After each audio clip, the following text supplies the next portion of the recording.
E de onde que veio a arqueologia na minha vida, o negócio da Bíblia e tudo mais?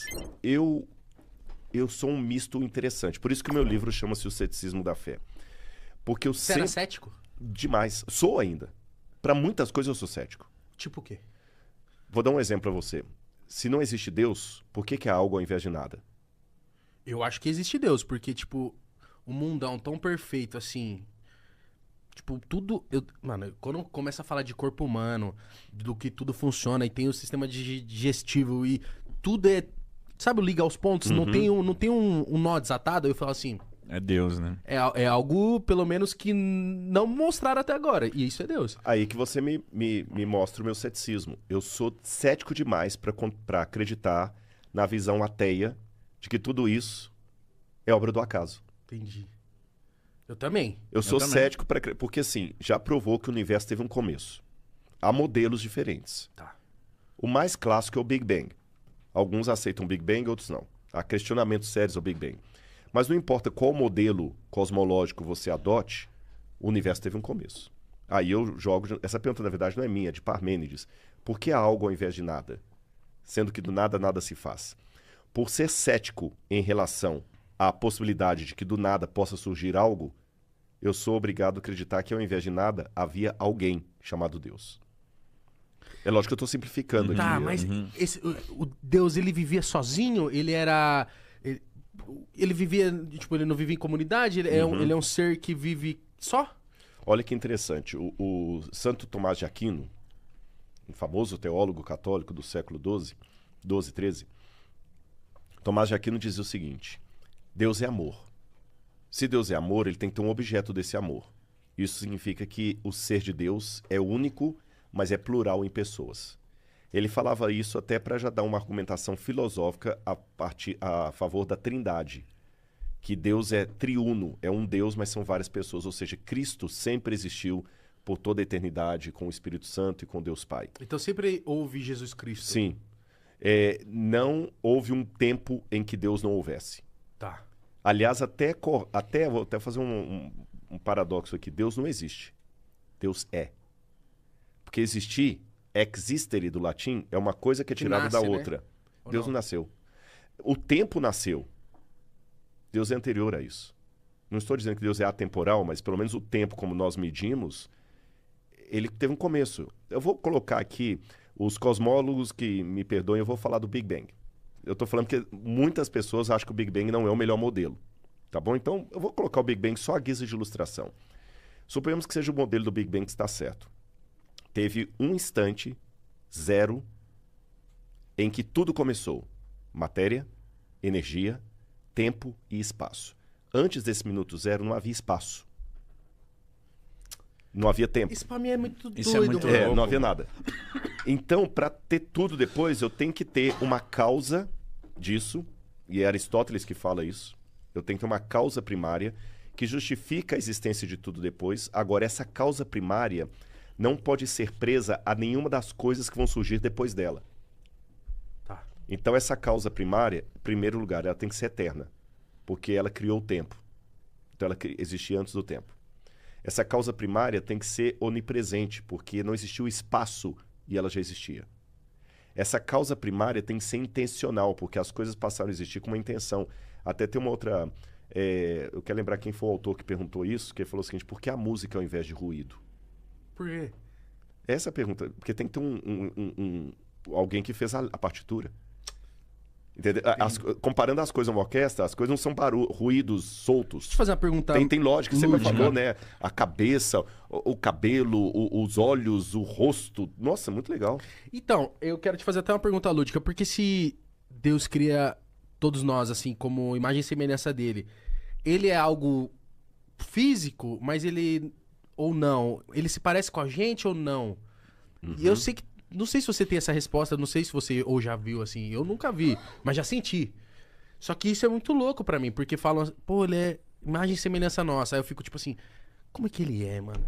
Ele é negrão, ele tem os dread, usa relógio.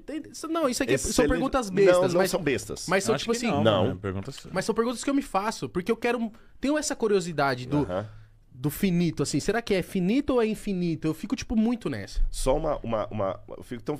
Se eu só corrigir que não é pergunta besta, Não, eu que... eu- é por várias razões. Primeiro, que não existe pergunta besta. Existe, às vezes, resposta cretina.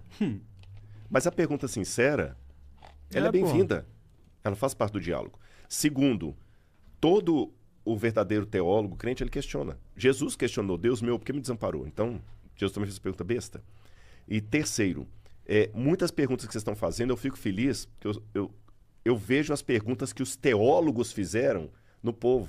Eu sempre ensinei em sala de aula, hoje eu não dou aula mais na graduação, mas quando eu dava aula na graduação, eu sempre ensinava para os meus alunos de teologia que a gente tem que tirar a teologia das quatro paredes da sala de aula. Por que hoje eu falo de arqueologia? Nem todos os pares gostam disso. Por que eu falo de arqueologia, de teologia, de filosofia fora do ambiente acadêmico também, divulgação científica? Porque as mesmas perguntas dos grandes filósofos, dos grandes teólogos, o menino de 13 anos está fazendo hoje. Você está fazendo perguntas aí que só que os caras falavam de uma maneira mais... Mas era a mesma pergunta, a mesma essência. Então vamos lá. Meu bem, dá uma olhadinha se eu trouxe eu não sei se eu trouxe a... Meu bem, gente, é minha esposa, viu? Não é o Souza, não. Ainda, por enquanto. Eu não sei se eu trouxe, senão ele é uma passagem para vocês. Tá aqui? Obrigado, viu? Vem aqui. Essa aí é a original, irmão. Essa aqui... Não, capa Rapaz, preta. Nossa senhora. Essa Foi é preta oficial. um dia, agora tá deixando de ser, ó. Já viajou muito. Cara, sabe? uma vez eu levei essa Bíblia no Pânico e chegou lá, a capa caiu num lado, a Bíblia pro outro. Um cara, deixa pelo menos dar uma... O Renato Manzoli me ajudou aqui. Bom, olha, respondendo sua pergunta, o que Paulo falou aqui? A pergunta é, como é que Deus é, né? Se ele parece com a gente, sabe que Deus é preto, é loiro, é... Por que ele não aparece pra gente assim? Fala assim, eu existo, eu tô aqui, irmão. Boa, boa. Uma voz, né? Então. Eu vou começar... Eu vou responder as duas num pacote só. Por favor, tá fica bom? à vontade. Deus é tão grande. Deixa eu falar um pouquinho do ser de Deus. Será que existe um espaço que caiba a Deus? Não. Não. Onde que ele fica? Onde que ele fica? Que tamanho que ele é? Exato. Ele fica escutando todo mundo? Todo mundo. Que Ou isso? seja, não dá pra entender. Deus nem pensa, Deus sabe. Deus não raciocina, ele já sabe. E vou piorar a situação. Se Deus sabe tudo, Eu tenho livre-arbítrio eu mesmo? tenho livre-arbítrio mesmo? A pergunta que ele faz pra mim é honesta ou ele tá sendo apenas um pretender, um ator? Ou tipo aquela mulher que foi traída fala assim, você me traiu? E sabe a resposta já. E como é que eu sei que Deus não é um brincalhão cósmico? Que tá brincando com a gente igual a gente brincava com Com o povo. formiguinha lá pegando o sol, queimando as formiguinhas lá. Como é que eu sei que eu não sou o Tamagotchi de Deus? Exatamente. Ou vou piorar a situação. Como é que eu sei que eu estou nesse podcast que isso aqui não é uma produção da minha mente? Matrix. Mas aí a gente vai longe nessa. Não, vai longe, Começar- mas eu vou começar dessa aqui para derrubar as outras. Quem deu a resposta boa? Porque a maior dúvida que eu posso ter é se eu tô vendo você, se você existe. Porque vamos pensar no Matrix, galera. Vamos supor que eu tô agora com um monte de eletrodo na minha cabeça, numa sala lá, e ninguém que tá aqui existe. É minha mente que tá produzindo vocês. Como é que eu posso ter certeza que você existe? Tocando? Esse é o máximo do ceticismo que a gente pode ver. Não tocando não, porque... Eu posso imaginar um toque Você pode imaginar um também? toque. Quando você sonha, você não... Aliás, mesmo? quem já fez xixi na cama sabe o que é ter um sonho realizado. Sim. Você pensa que tá no banheiro e não tá. Sim. Né? Então vamos lá. O Descartes, René Descartes, respondeu isso e eu vou usar Descartes para responder todas essas questões que vocês colocaram aí. O Descartes falou assim, peraí, eu posso duvidar até que você tá na minha frente, mas tem uma coisa que eu não posso duvidar. Ainda que você seja uma ilusão, eu existo, porque minha mente está produzindo você. Entendi. Aí que é a famosa frase, cogito ergo sum, em latim.